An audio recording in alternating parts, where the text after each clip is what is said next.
Recording.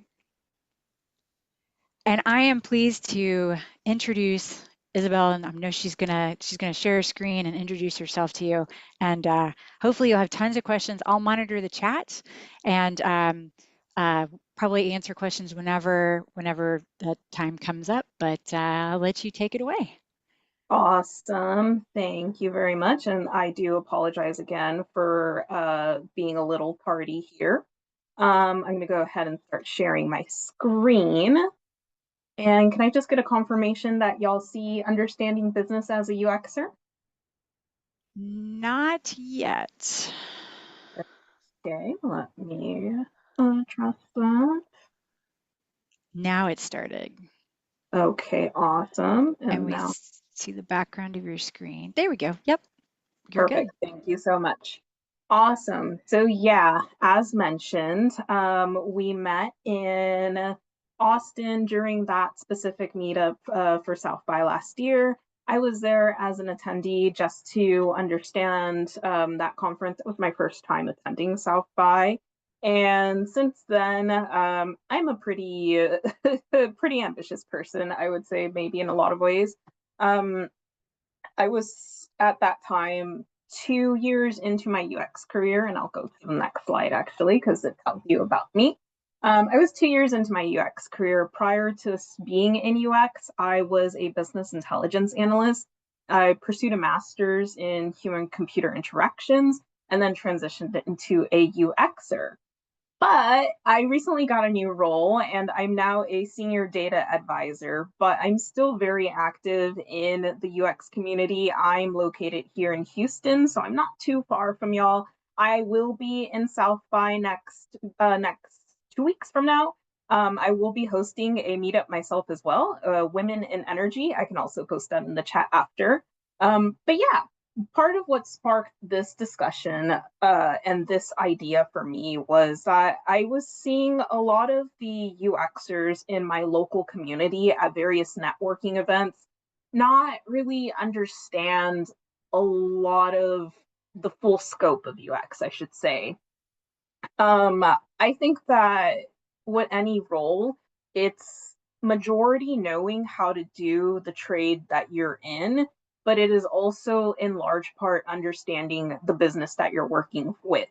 And I really wanted to emphasize that to my UX colleagues, especially the younger individuals that are really fresh in their career, that even though we're in this creative field and we're trying to remove ourselves from business, we're not ever going to fully be removed from business, unfortunately. So I want to part of the things I always tell people who are also interested in pursuing UX is, are you comfortable in yourself having to advocate for the existence of you?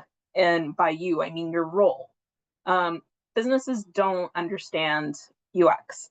A lot of people don't understand UX. A lot of them don't understand what value UX brings.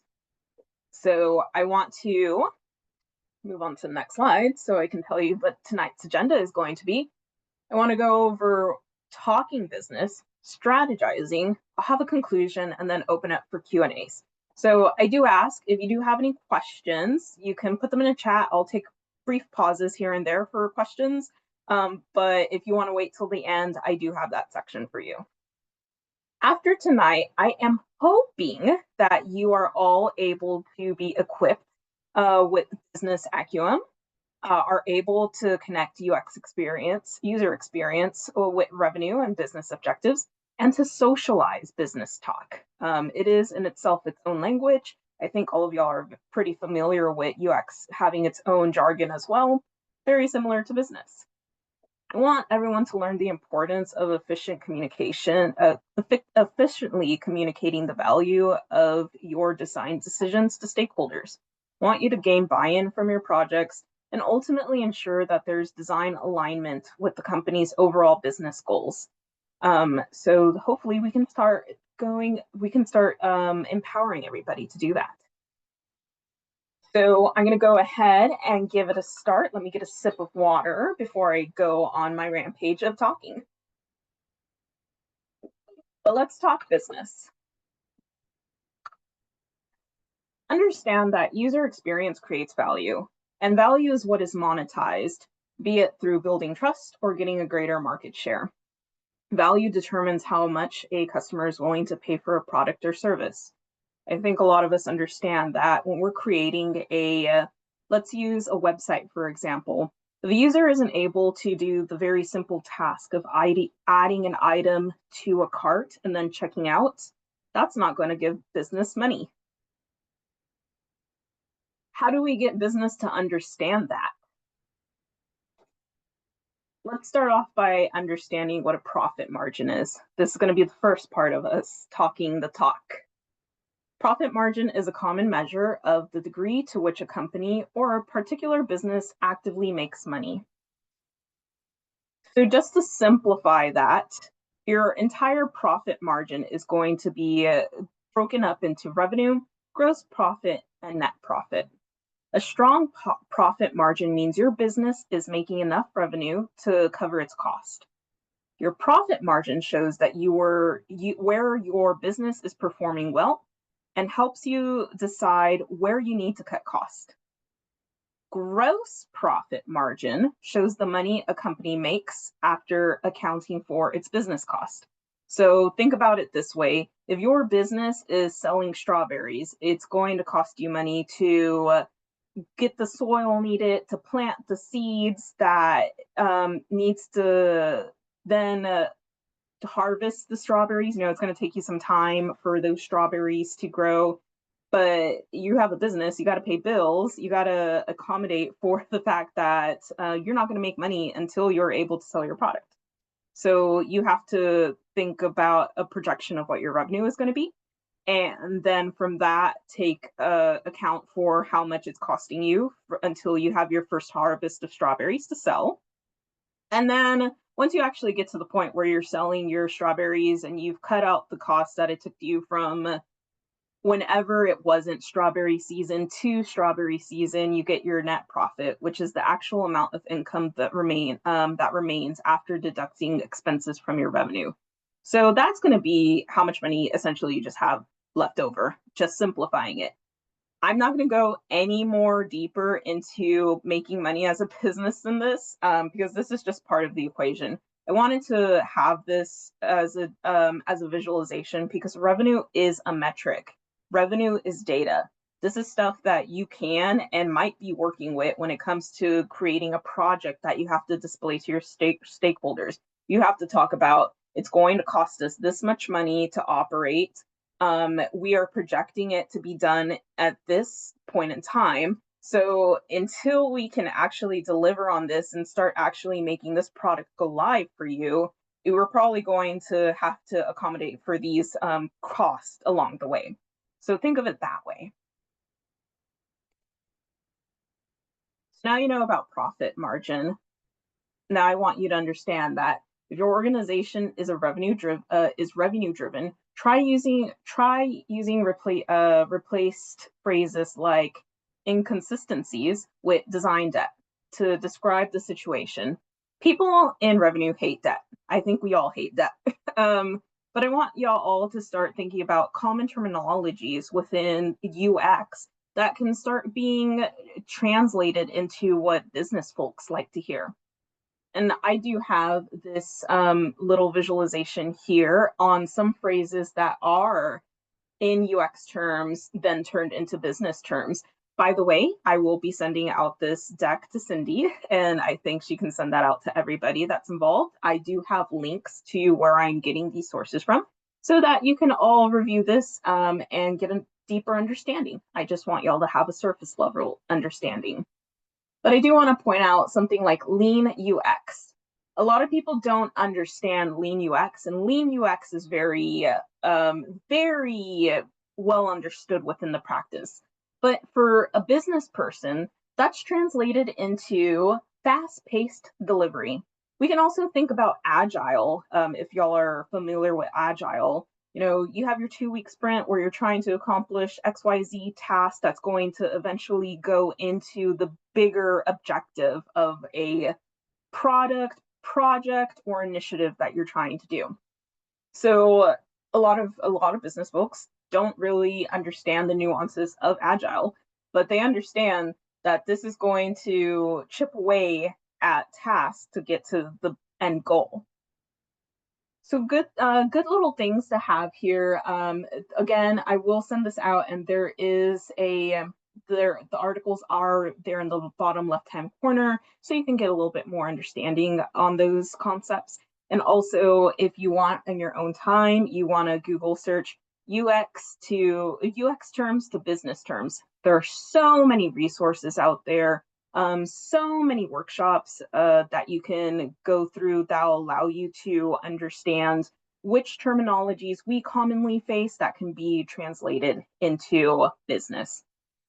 But I will say, with all of that, when in doubt, keep it simple, stupid. Don't overcomplicate things. Part of our roles as UXers is to make everything simple. We don't want to use every single jargon, every single weird term out there.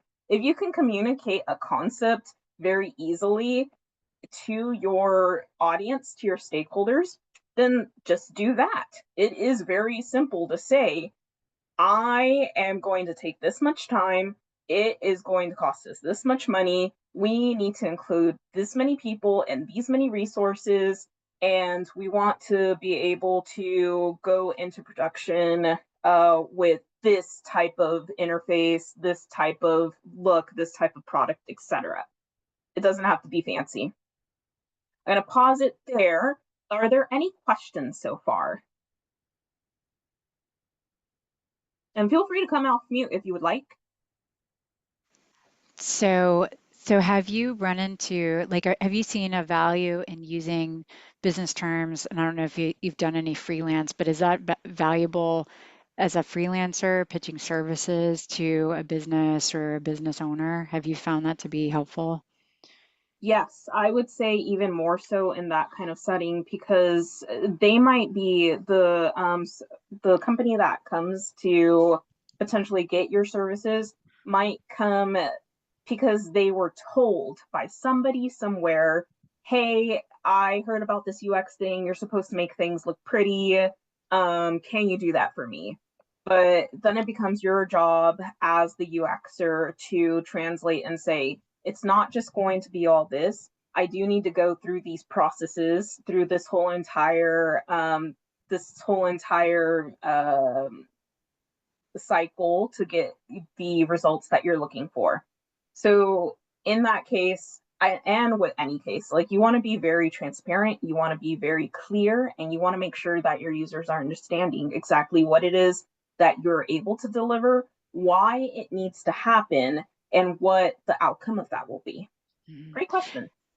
One more question for you. Have you seen, so it's good to be able to communicate those things in business terms, but do you feel like it's valuable for a practitioner to understand like the other terms that maybe you're not going to say back to them or use it to validate the work, but just to understand it and be able to have a genuine conversation around it? So like I'm thinking like EBITDA, right? And then you had, cost of goods sold, right? And the acronyms, there's all these different acronyms that might show up in like different business settings if you're in a meeting. And I just know that when I've sat in meetings like early on in my career and my eyes glazed over, that it wasn't a good look for me as a designer. But as I was able to understand more and talk the talk, I gained a little bit more respect in terms of being able to understand what those things were. Have you had that same experience?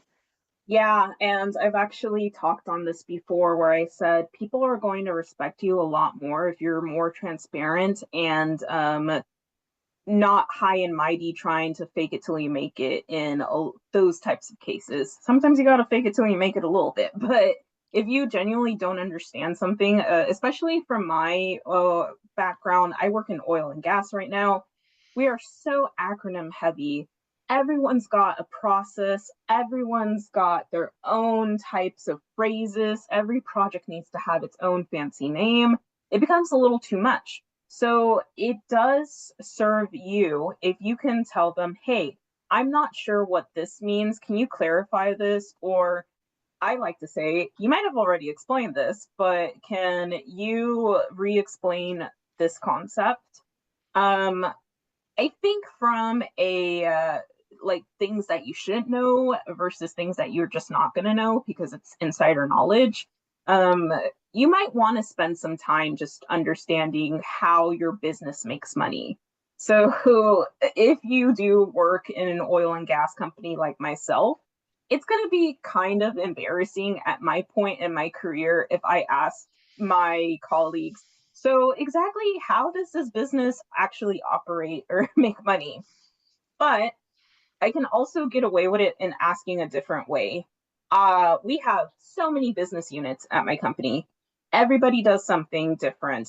Even within IT, it's not just IT. We've got data.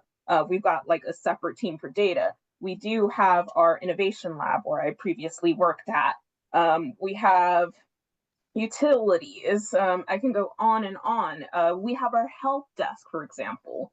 So just because I know what IT is doesn't mean I know every single specific group within IT and what they do. So asking clarifying questions for a specific group as to what they mean by something isn't going to damage you.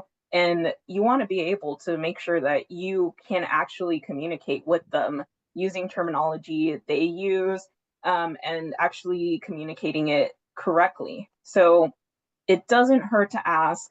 Just make sure that you're asking with intent. And if you are also doubting whether you should ask something, you can phrase it like, I'm understanding this phrase as such. Is that correct or am I missing something? There's a lot of different ways you can ask this. That could probably even be its own type of talk itself. It's got a lot to do with career coaching as well, I would say. And if anyone has any other questions on that, I'm really happy to, schedule a one-on-one at a later time, or we can save it till the end of this. But yeah, great questions. Anyone else before I continue forward? Oh, and right quick, Cindy, I'm not looking at the chat. Is there anything in there? Not yet. All righty. I will take the silence as a we're okay for me to move on. So this section is all about showcasing the value of UX strategically. So we kind of brushed over it a little bit in some of those questions, but I'm going to go with this quote that I liked. I pulled this from an article by Jared M. Spool. He is very active on LinkedIn, and he's got a lot of great articles. I do want to go a little off topic, but one of his recent articles was on why is it so hard right now to get a job in UX. Really great read, a lot of great content as to why. Highly recommend it. But let's go back on topic. In this article, he mentions that there is a likelihood there's someone important in your organization that already takes UX seriously. They may just not know it yet. And I bring this up to say that not everybody works for a company that has UX in their business. And me coming in oil and gas, I was working in a technology and innovation lab, and that was the only UX I knew of for this company that was employing 10,000 people plus. So you might not even be able to practice it in your day to day. So how do you get that someone to recognize UX? He further details that you can take some steps in doing so, and they're laid out right here. With step one being starting with understanding what frustrates your specific business unit, team, what have you, and then going from that, identifying the frustration cost. So we talked a little about profit margin that might be identified there. Then finding the person in charge of reducing those costs, and then ask that new UX champion to sponsor a lean UX project. So this is a really great way of being able to take UX in a business that might not really understand it, might not practice it, and really starting to show the value. And this can even apply for you as a practicing UXer if you work in a company that does have a strong UX footprint. I've noticed that in a lot of companies, when it comes to UX, as I mentioned earlier, you always have to advocate for the existence of UX. And this is a fantastic way of advocating for it because you now have metrics that you can report back to business. This is a return on investment for them. And business loves the idea of a return on investment. A common acronym for that, just in case anyone's not familiar with it, return on investment or ROI, very common, also tied to the profit margin. You want to look that up too. It would be really beneficial and valuable for you to understand that. So when you finally identify the metrics and opportunities that can champion UX in your company, you want to articulate the impact of UX. So you do that by understanding business value through user behavior, show how UX works, show what happens when UX is neglected, articulate anticipated results, use data to support your statement, track and measure impact. So a lot of y'all can probably get that this is just collecting metrics for everything. So going back to that example of, I have a website, I need my customer to be able to add to cart and then check out so we can pay. But it turns out if they're not able to easily find the product that they're wanting to shop for, even though, let's go back to the strawberry example, I am a strawberry business. I sell strawberry simple syrup, jams, and other types of things, but I don't sell strawberries. They're going to get off this website and go to another business that does.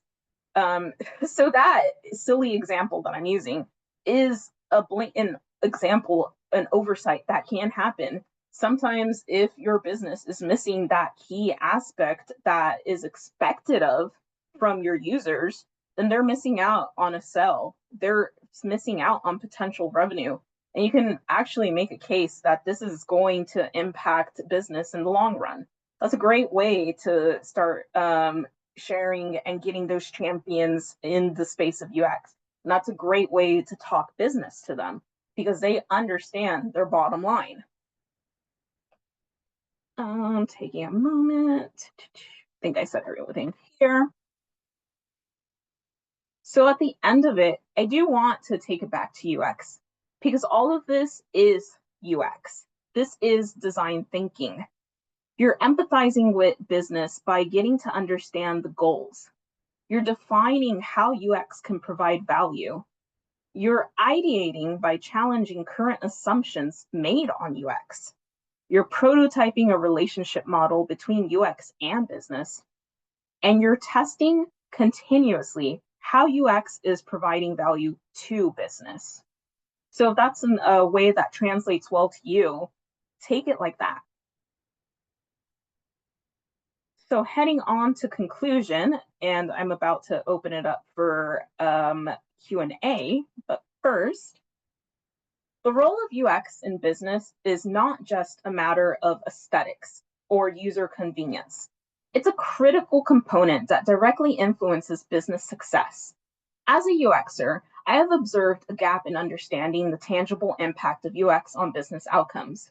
By focusing on user behavior, articulating the value of design in business terms, addressing the consequences of neglecting UX, and innovating solutions with clear goals and measurable results, we can bridge this gap. So opening it up now to Q&A. It was short and sweet, but I hope that it was concise for everybody. Thank you. That's great. Thank you. Does anyone have any questions? Any terms that have stumped them?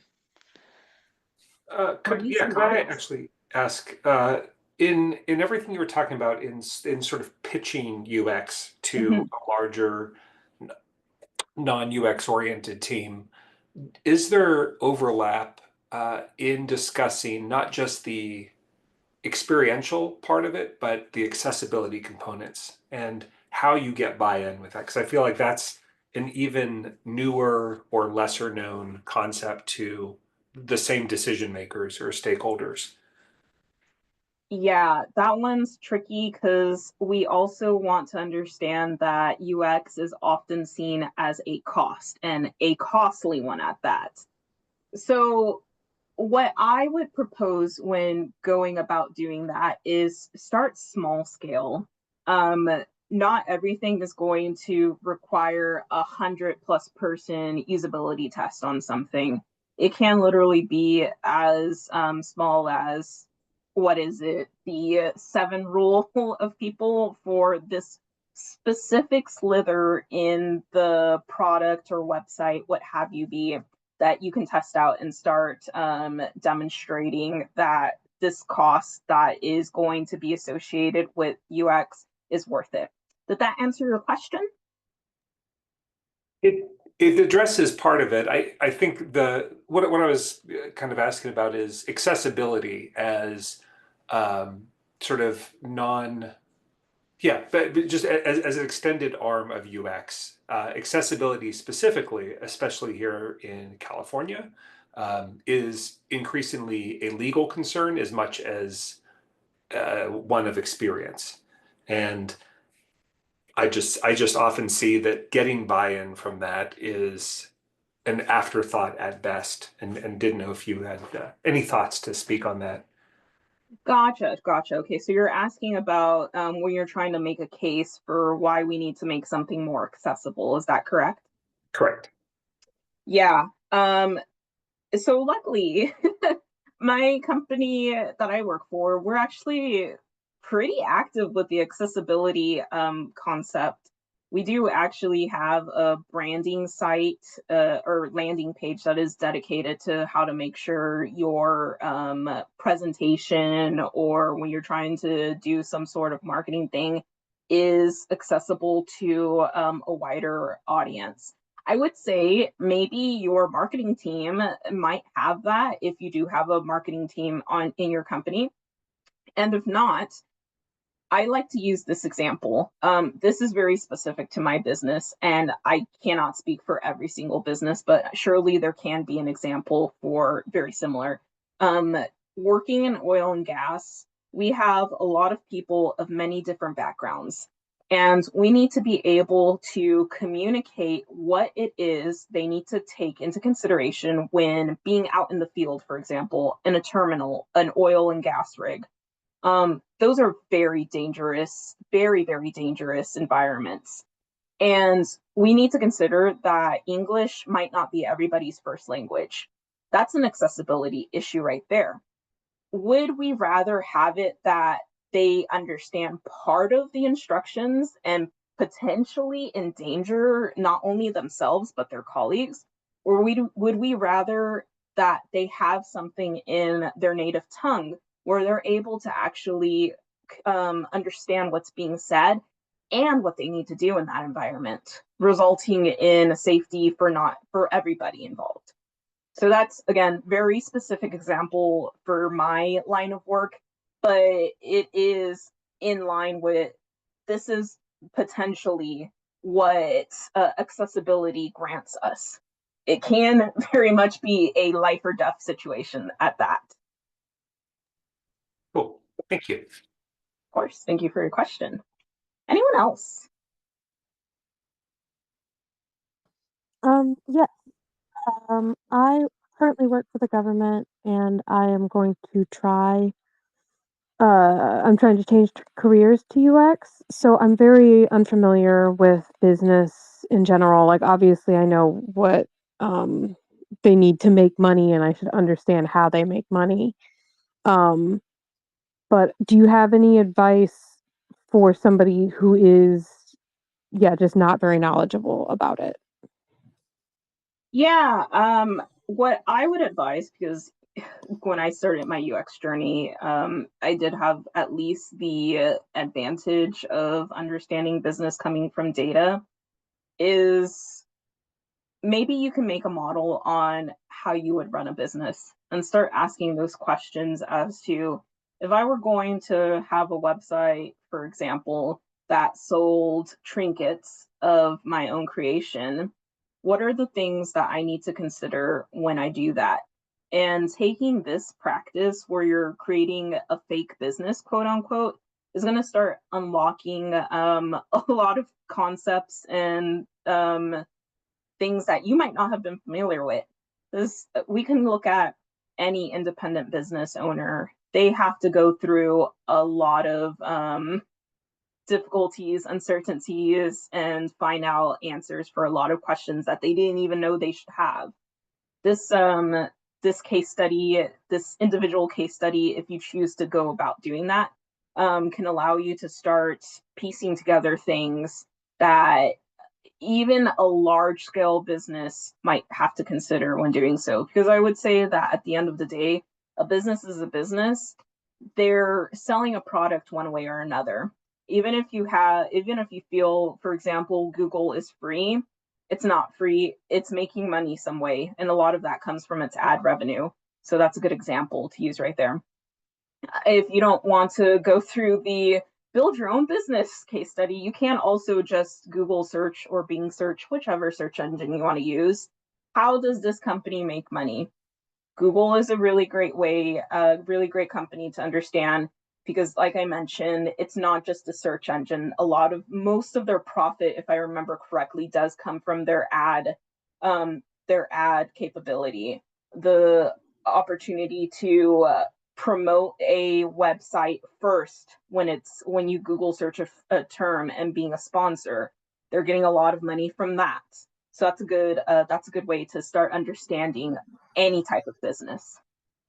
Yeah, somebody told me once that if it doesn't cost money, you're the product. That's true. Your data is being sold. Yeah. All right, that's really good advice. Thank you. Of course, glad it could be a help. Great questions. Anyone else have any other questions? Hi. Or Oh, yeah. Hi. go Thank ahead. you for your presentation. I work for, little set the stage. I work for a B2B company. So our sales are more drawn out, more about relationships and demos that the sales team provides of the product. It's more of a product-oriented digital product.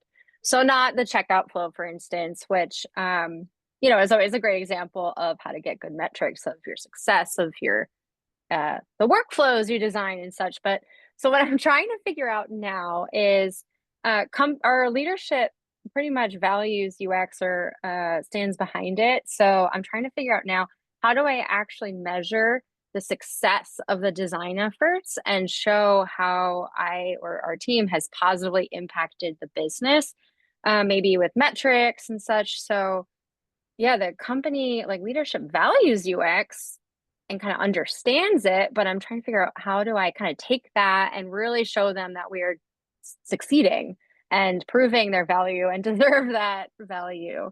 So do you have any tips on how to, once you get past the value, like continue to prove it and measure success for business and for yourself, really, right? Yeah. And just to be accessible to everybody, B2B, if you're not familiar, means business to business. It's just a type of business that yeah, sorry. No, you're fine. I just, we're coming here to understand business. I want to make sure we understand those types of terminologies as well. What I would recommend, this is pretty commonplace. All businesses should have their own OKRs, their own metrics that they're trying to measure in success. And from that, each team should be getting their key performance indicators from that. That's a really good way of determining, are we actually meeting the business goals? And that also exists with UX. You have to be able to tie that back to the greater goals of the business. So let's say your business is trying to reduce cost on, let's go back to my strawberry example, cost of harvesting the strawberries. Let's say that, because it's costing a lot of money, especially since in the summertime, where our workers have to be out in the beating sun, and that results in injuries and heat strokes and all that stuff. how do we make that environment a little bit more easier for them, and thus reducing the amount of injuries we have, thus reducing the amount of costs that we have, thus making it the harvesting season of strawberries more efficient, cost efficient. I don't know why I use strawberries as an example, by the way. I really do like strawberries, but it's not like I came to this meeting and I was like, I'm gonna talk about strawberries. So yeah, it comes down to like looking into where in that process of what you're trying to identify as a problem, identifying that solution there. And then that becomes a measure, because then you're trying to say, so we are putting this much money. Where is the biggest cost in this specific aspect of the business? Okay, what are some solutions we can then put forth and start shaving down on those costs? Did that make sense? Yeah, thanks. Yeah, we do have like top-down kind of company goals and how they feed into the product team as a whole, and design team and stuff. So yeah, I need to maybe work on translating some of that kind of reverse of what you were talking about on the first slide, right? So taking some of that business language maybe and seeing how actual maybe customer feedback and things like that kind of prove those concepts or lean to it or something like Yeah. that. And Yeah. customer feedback, as UXers, we have the unique opportunity to actually get their feedback directly. Most of the time, businesses aren't talking to their users in the sense that we do to get gauge on what they want. That's always going to be the job of UX or a UX adjacent team. And with that, we're able to say, hey, here's sentiment. That's another way of doing this, getting a sentiment analysis on what your users are feeling. They're getting really irritated from this aspect, and they're considering going to another service. Let's use internet service like Comcast, for example. Gosh, I think we've all kind of heard what Comcast can be like. No offense if anyone works there. There was a lot of irritation, and I think there still might be, just because of a reputation from where they once were. Um, I I have Comcast. I haven't had a problem so far. I think they had taken that feedback very seriously, because they're big competitors, AT&T. So if they're not going to fix something and people are going to just continuously switch over to AT&T, they're losing money. Then they're not competition anymore. So either they find out the reason why people are switching over and fix that, or they cease to exist, perhaps. That's what Domino's did. So I don't know if anybody remembers, but Domino's used to be terrible. It was the worst pizza, right? And they made their money off of getting there in 30 minutes. And so then they did customer sentiment and found out that everybody hated their pizza. They thought it was the worst. So they did all that research, and then they totally reworked the recipe and completely changed it. I And remember that time. yeah, I and actually, I it's think it's now because it's I was a kid. good. It's like good pizza now, right? All because they decided as a company, what can we do better? Now it's not B2B, but you know. It's a good example. And you want to look at these types of companies too when you're trying to make a case for yourself and trying to get your metrics. What company has a history of this that you can probably replicate? I will say that, very much like the arts, everything is an imitation of itself. And when it comes to UX, we are simply just imitating the other good stuff. Um, so keep that in mind as well. Any other questions?